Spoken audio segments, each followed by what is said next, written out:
Bueno, buenas tardes para todos. Para nosotros, como FUCREA, también es una gran alegría encontrar a todo este público reunido para una jornada como la de hoy. Yo voy a comenzar con esta charla que es una evaluación económica de viñedos, que el objetivo que tuvimos fue mostrar cuál es, de alguna forma, el costo de producción, no voy a ir mucho más allá de ello, el costo de producción de uvas que tengan diferente destino de vinificación. El objetivo, por lo tanto, era ese, como yo les había comenzado. Uvas comunes, voy a encarar las uvas comunes con dos niveles de producción. Por supuesto que en uvas comunes podríamos abrir el panorama a una mucho mayor nivel de apertura de rendimientos, pero se hace muy difícil después llevarlo a una charla. En uvas destinadas a vinos BCP, ahí hice una apertura que me parecía razonable, que era vinos varietales de entrada de gama, o sea, vinos que ustedes pueden estar teniendo en góndola entre 150 y 200 pesos, un vino de gama media, niveles de reserva, 250, 300 pesos, y los vinos de alta gama, que yo consideraría aquellos vinos que estén en góndola hoy, por lo menos por encima de 500 pesos en góndola. Toda la información, como dice ahí, estará presentada referida al sistema de conducción en espaldera alta con un marco de plantación de 2,5 por 1,0, y esto es sobre todo relevante en lo que respecta a los costos de implantación. Elegí concentrarme en las espalderas, a pesar de que en el grupo CREA Borsani hay una alta proporción de sistema en lira, basado en que a nivel de los datos nacionales, en el entorno del 70% de la superficie implantada de está.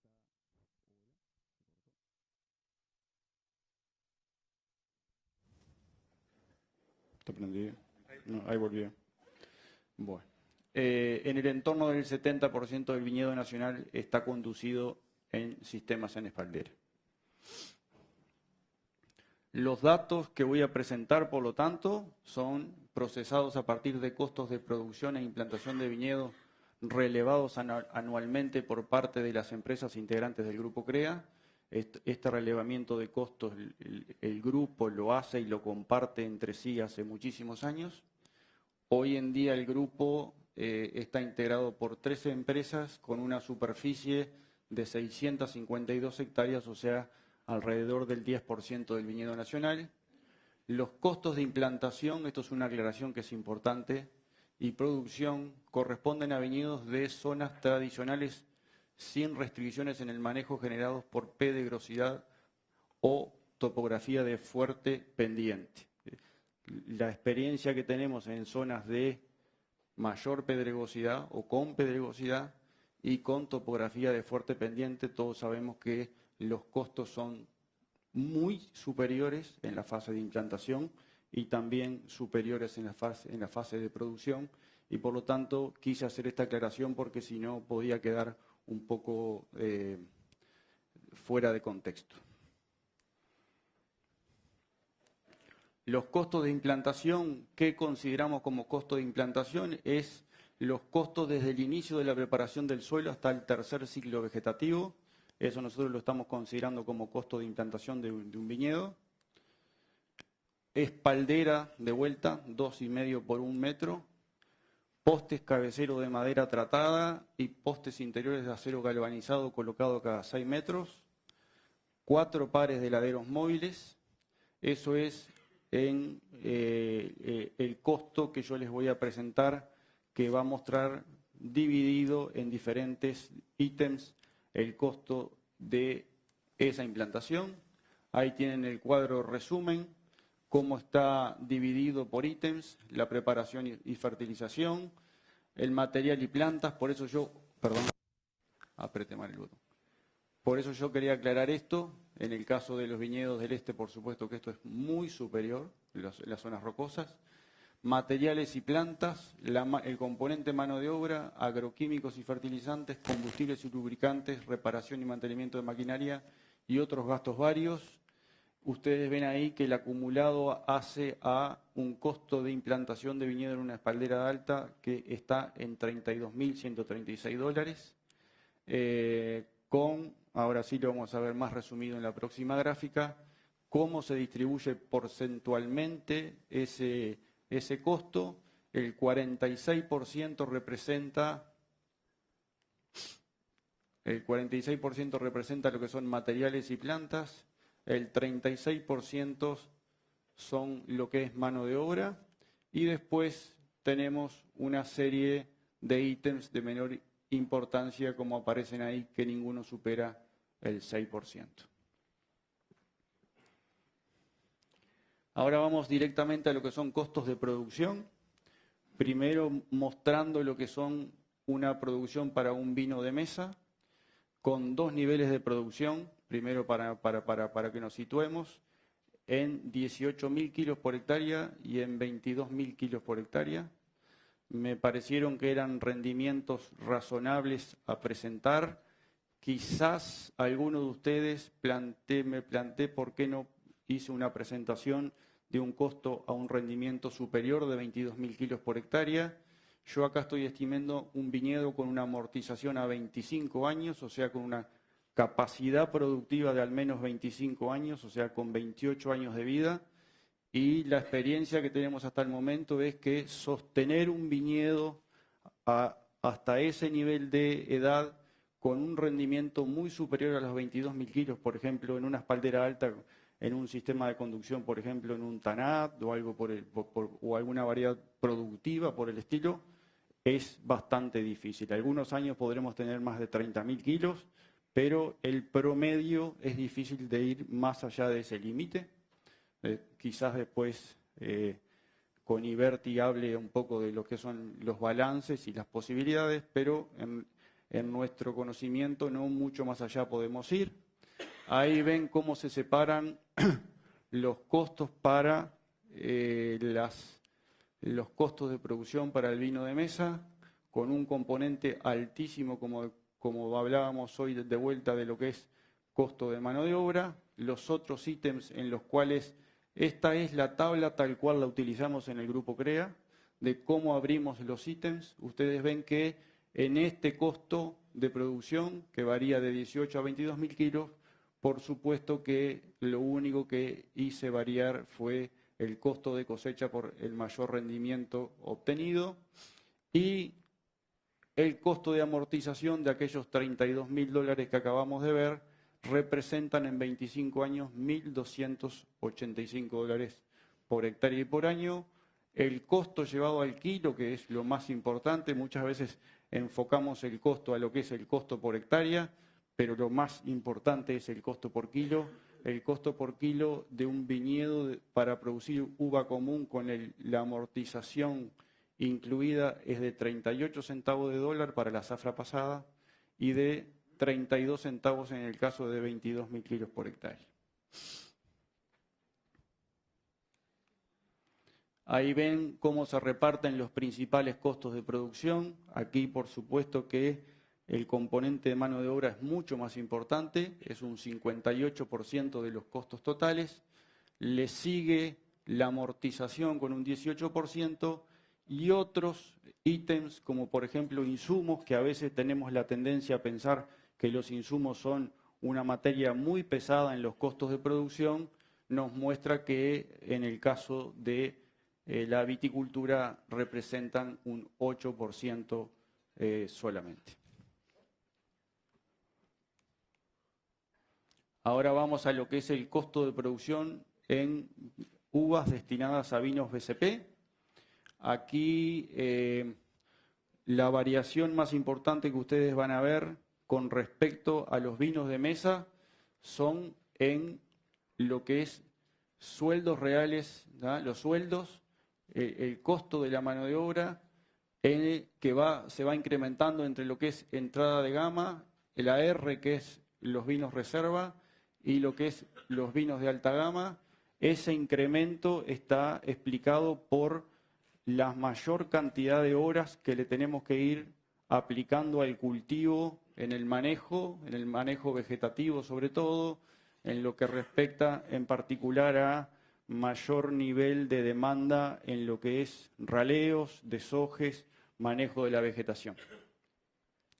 Y se incrementa en algo lo que es pesticidas, y eso es porque aquí, en estos dos niveles de costo de calidad superior, lo que hacemos es subir en la gama de botricidas que estamos usando.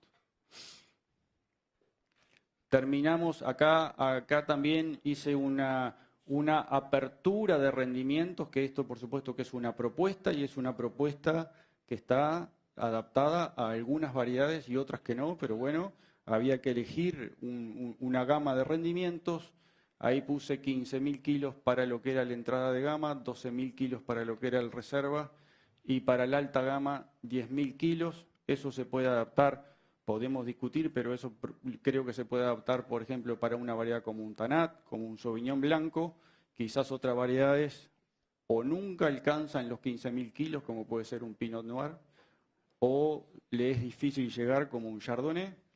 Y hay otras variedades que, si bien lo alcanzan, su calidad, su potencial enológico se va a ver fuertemente disminuida, como puede ser un Merlot. Entonces hay que ver ahí a qué variedad asignamos estos costos. Por lo tanto, hay un costo por hectárea de referencia y hay un costo de referencia por kilo en relación a esos kilos por hectárea. La apertura de costos nuevamente es muy similar. Aquí crece, como era esperable, el porcentaje de participación de la mano de obra. Baja algo el de la amortización por el mayor aumento en la mano de obra. Y como ustedes ven, los insumos en sí, desde el punto de vista porcentual, se mantienen de forma idéntica a lo que era el vino para lo que era vino de mesa.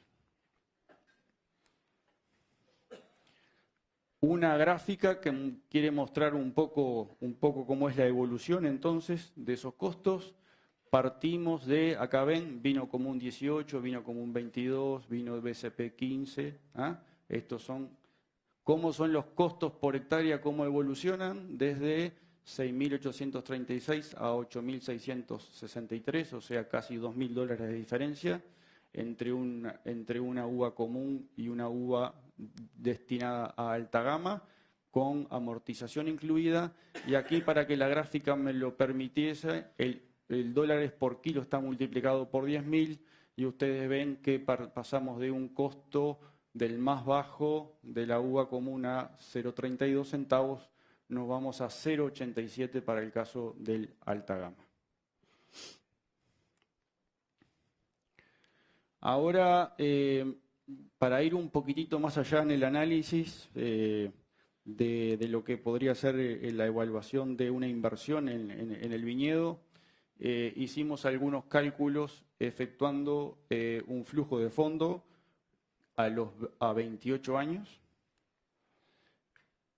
considerando, como ya dijimos, la inversión en los 3 primeros años de cultivo, 25 años de producción, un valor residual 0, que lo podemos discutir si es 0 a los 28 años, si es positivo porque el viñedo todavía sigue produciendo, o si es negativo porque tengo un costo de arranquillo. Pero en esta situación yo lo consideré como un valor residual 0. No se incluye el valor de la tierra, que también es otra cosa a discutir, si habría que incluirlo o no. Y ahí ven la forma de cálculo que están hechos estos flujos de fondo, haciendo variar, van a ver los rendimientos, los ingresos brutos anuales por el precio de la uva, que aquí les aparece, el 0,87, que era el de la alta gama. ¿Por qué el 0,87? Porque era el punto de equilibrio. El punto de equilibrio, que era una tasa interna de retorno de 0, o sea, ni pierdo ni gano dinero, pero como ustedes verán, recién al año 28 tengo un saldo positivo acumulado. Voy a pasar muy rápido por el análisis de un caso para mostrarles un poco la forma de que se hizo el análisis. Esto fue para el caso del vino reserva, que tenía un costo, si ustedes recuerdan, de 0,69, 0,695. De vuelta, ¿cuál era el escenario para que me diera una tasa interna de retorno de 0? Era con esos rendimientos y los costos que ahí aparecen. Como yo les decía, cuando la tasa de retorno es 0, recién comenzamos a generar saldos positivos acumulados al año 28, o sea que la inversión recién la recuperamos al año 28. En el caso de un sistema, cuando el costo de producción yo lo hago bajar, lo hago variar en un menos 20%, mi tasa interna de retorno, o sea, mi rentabilidad esperada es superior, es de un 8%, y por supuesto que el saldo acumulado comienza a ser positivo, o sea, mi reintegro de la inversión es mucho antes, en este caso es en el año 13.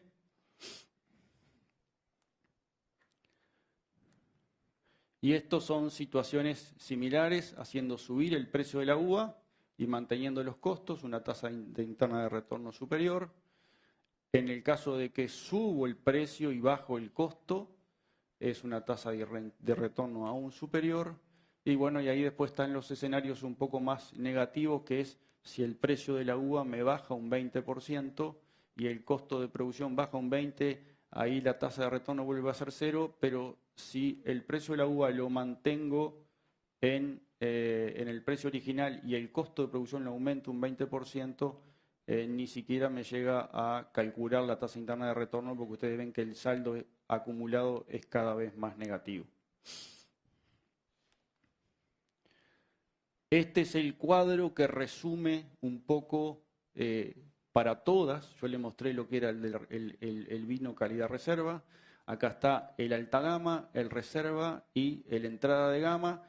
¿Cuál es el costo por hectárea? El calculado original, haciéndolo variar a un menos 20% y un más 20%, una variación del precio en un más 20%. También tengo los costos hechos con los márgenes hechos con un menos 20%, pero ya van a ver que hay valores tan negativos en algún caso que ponerles un menos 20% era bastante, la rentabilidad se venía muy abajo. De vuelta en el punto de equilibrio tenía una tasa de retorno 0 y al reintegro de la inversión a los 28 años. El escenario más positivo con un descenso del costo de producción en un 20% y un aumento del precio de un 20%, una tasa de retorno del 14% y un reintegro a los 9 años, y un escenario muy negativo, una tasa de retorno que era ni siquiera calculable y un reintegro de la inversión que iba más allá de los 28 años, o sea, un reintegro de la inversión que no era nunca alcanzable. Y el mismo escenario se repite para los otros calidades de uva. Ustedes ven que son similares las respuestas tanto en tasa interna de retorno como en reintegro de la inversión. Para lo que es el vino de mesa, de vuelta el cálculo en cuanto a las variaciones efectuadas con los puntos de equilibrio y cómo varían las tasas de retorno, cómo son o más positivas y con periodos de reintegro menores o más negativas y periodos de reintegro que nunca se alcanzan. Para las dos situaciones, esto considerando que fuese posible obtener un precio de uva en el mercado con esos valores, que todos sabemos que hace tiempo que eso no se logra. O sea que este es un ejemplo hipotético.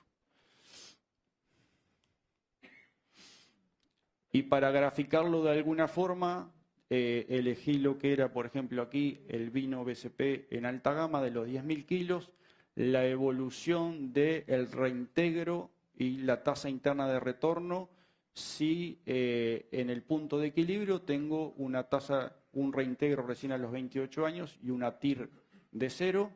Acá es el escenario más negativo y bueno, las variaciones intermedias que vamos teniendo en función de cómo hacemos variar o los costos o los precios y cómo varía el margen bruto a lo largo de las variaciones de simulación de costos fuera de lo que era el costo original. Vean que si bien acá yo tengo una tasa interna de retorno de 0, mi margen bruto anual es positivo, es superior a los $1.000, pero no está considerando la amortización. La amortización es lo que me lleva a tener posteriormente en el análisis financiero a largo plazo una tasa interna de retorno de 0. En el caso del vino de mesa, la misma situación, el mismo análisis, como de vuelta el reintegro, el margen bruto es muy similar, pasa los $1.000 por año, pero tengo una tasa interna de retorno de 0 a causa de mi costo de amortización. Hasta aquí sería lo que es referencia a costos y márgenes de producción. Yo me imagino que este material va a estar disponible para los que están presentes porque considero que las tablas que mostré son bastante enredadas y que necesitan un análisis un poco más con más tiempo para que ustedes las puedan llegar a entender a cabalidad, o si no, cuando se abra el espacio de preguntas, poder responder alguna duda que a ustedes les parezca conveniente. Ahora voy a ingresar en dos temas muy pequeños que consideramos cada vez de mayor importancia y que coincidimos con las otras instituciones que están organizando en que son aspectos que debemos comenzar a incluir o a trabajar en la parte de costos. Uno es la implementación de el riego. Voy a hacer simplemente un pequeño análisis respecto a esto. Los supuestos definidos para el análisis, un costo de instalación por hectárea de $4.000 de un sistema de riego por goteo, un costo de operación anual de $200 y después, cuando digo de supuestos es porque de alguna forma yo debía considerar cómo estaban mis necesidades de agua, cuándo yo debía compensar necesidades hídricas de la planta. Si ustedes recuerdan, en los últimos años, del 2008 al 2018, los años que claramente hubo que regar son el 2009, el 2011, el 2015, el 2017, en suelos de capacidad de campo, de reserva hídrica normalmente alta, como tenemos acá en la zona sur. En las zonas de mayor pedregosidad ese requerimiento es aún superior. Y ahí consideré, por lo tanto, necesidad de riego cada 3 años y una disminución de rendimientos a causa del riego para las uvas comunes de 10 y 20%, o un riego anual que me supondría a lo largo de la vida útil del viñedo un incremento de un 10%. Para el caso de las uvas BCP, lo encaré de otra forma, no estoy considerando ni aumentos de rendimiento, lo que a mí aquí me interesa es mantener y asegurar calidad, y tenemos bien claro que en algunas variedades y en particular el Tanat o en variedades blancas tipo Sauvignon Blanc, un estrés hídrico puede ser bastante detrimental en lo que respecta a calidad de la uva, y por lo tanto ahí sí simulé necesidad de riego cada 3 años y una disminución de precio por pérdida de calidad también de un 10 y un 20%, y una evaluación hecha a partir de un flujo de fondos incremental. Ahí está el flujo de fondos incremental calculando un sistema donde disminuye el ingreso cada 3 años a causa de esa sequía, una pérdida de valor de la uva. Si era 0,7, aquí hay una pérdida de valor de la uva cada 3 años debido a ese estrés hídrico que tiene el viñedo, lo que me lleva a tener algunos años de saldo neto negativo.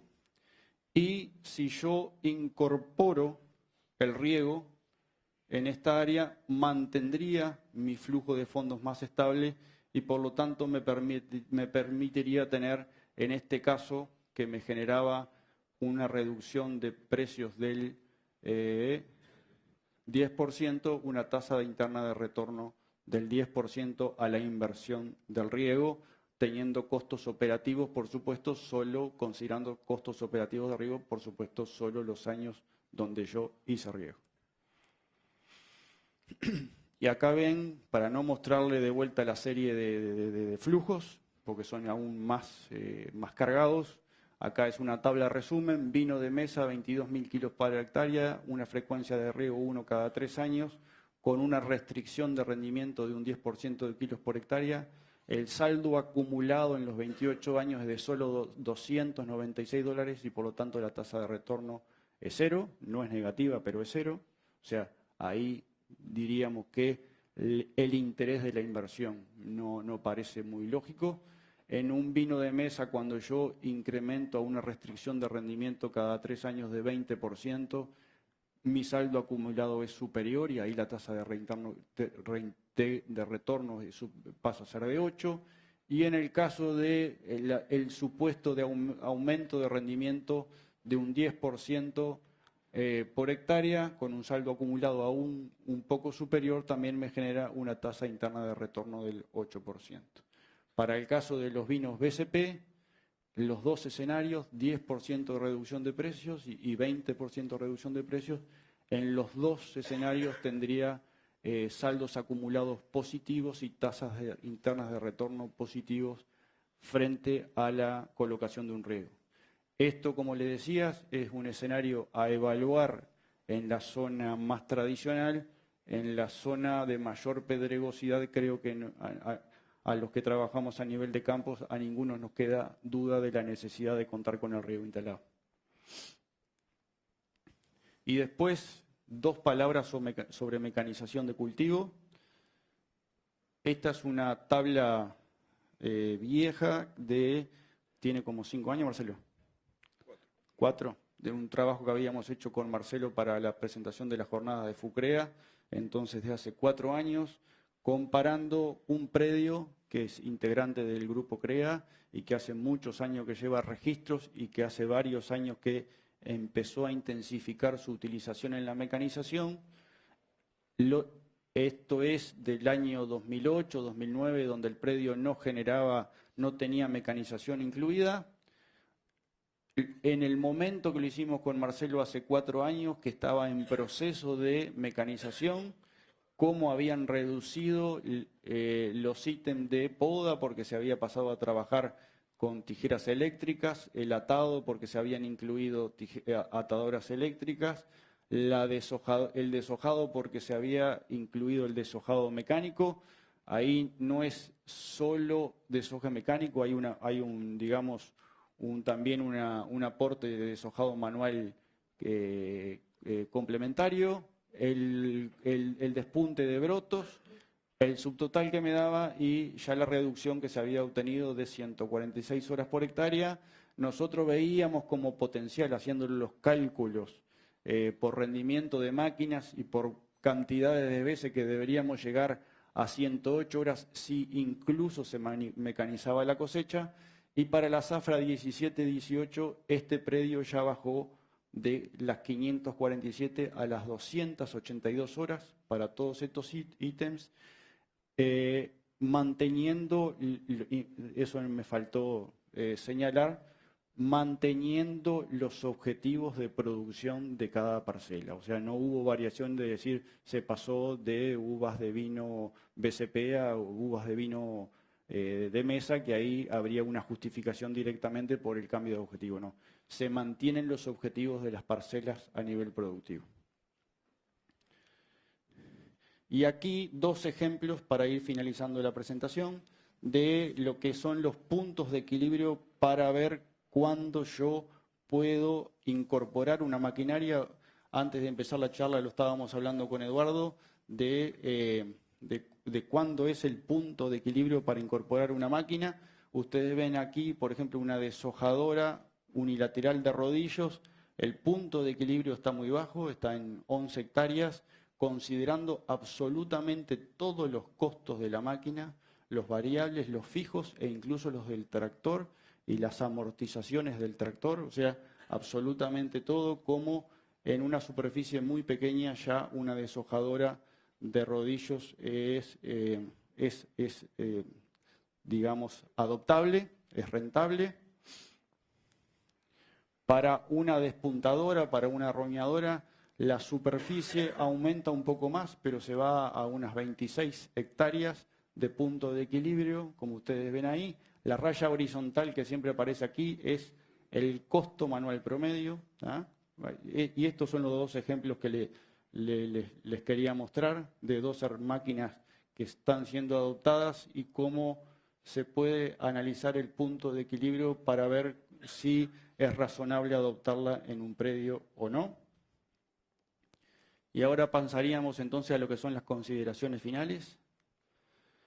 El costo de implantación de viñedos ha tenido, por supuesto, como todos saben, un incremento muy significativo desde que se comenzó el proceso de reconversión vitícola en el Uruguay, pero se ha estabilizado en los últimos años. Nosotros hace una serie de años que seguimos estos costos de implantación y está en el entorno de 30 a 33 mil dólares por hectárea.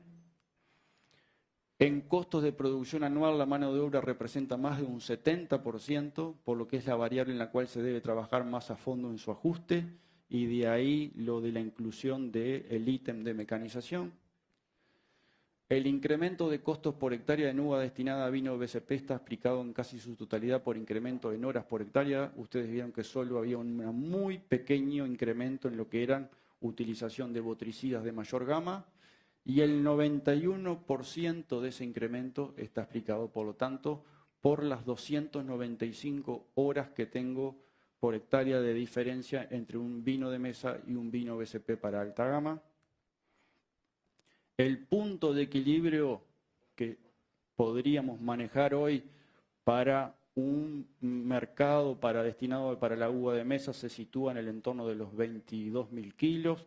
Quizás podamos bajar a 20.000 kilos, pero ya habíamos visto que a 18.000 estamos fuera de lo que son hoy la realidad del mercado, y por lo tanto todo lo que tenemos que manejar de viticultura, de precisión y de calidad de manejo de viñedo, el concepto de manejo de viñedo para que ese promedio sea alcanzable a lo largo de la vida útil del viñedo. El costo incremental por kilo en las uvas destinadas a vino BCP, que era notorio, requiere claramente de una estrecha relación viticultor-bodeguero, o sea, los buenos ejemplos que hay de comercialización en el país de uvas destinadas a vino BCP entre bodeguero y viticultor es porque hay una estrecha relación entre ellos dos, que desde inicio de la estación están en acuerdo en cuál es el objetivo de producción y un análisis de cuál puede ser el precio a cosecha, debido a que el costo de incurrir en el tipo de producción es importante. De la tasa interés de retorno y periodo de repago a la inversión surge que los valores obtenidos son similares entre las diferentes categorías para los diferentes escenarios analizados, pero con el caso, como yo le decía, el caso de la uva para vino de mesa con 18.000 kilos era bastante hipotético porque hoy está fuera de mercado ese precio.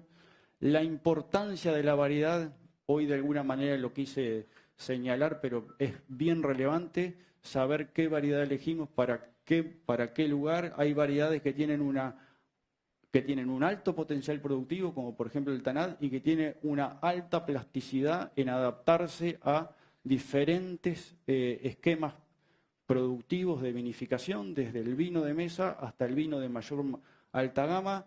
Con otras variedades esa plasticidad no la tenemos ni por asomo, y por lo tanto es importante pensarlo para este análisis.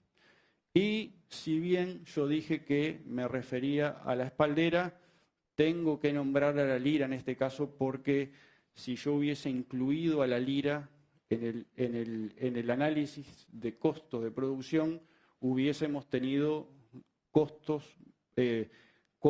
más bajos, o sea, márgenes brutos más positivos debido a su mayor potencial productivo. Hasta hoy, en lo que era mecanización, sabemos que nuestra única restricción es la cosecha. El resto de la mecanización ya en el grupo se ha logrado hacer en todas las áreas, entonces hay que tener muy en cuenta en qué sistema de conducción estábamos trabajando. Existen varios escenarios donde el riego puede incrementar la viabilidad del rubro. El principal efecto es del tipo del suelo, lo que hablaba hoy, si es una zona tradicional con una reserva hídrica alta o si es una zona más pedregosa con reserva hídrica baja. La mecanización es una vía indispensable para incidir significativamente en el principal costo de producción y ya es una clara realidad en un importante número de predios, en la incorporación de mecanización cada vez de forma más importante. Las superficies de equilibrio, eso que yo le quise mostrar en dos gráficas, para la incorporación de las principales máquinas son cada vez más bajas. Estos costos nosotros los vamos haciendo o actualizando año tras año y vemos que la barra del equilibrio es cada vez más baja debido a los incrementos cada vez más importantes en el principal costo que es la mano de obra. Era esto nomás, así que muchas gracias.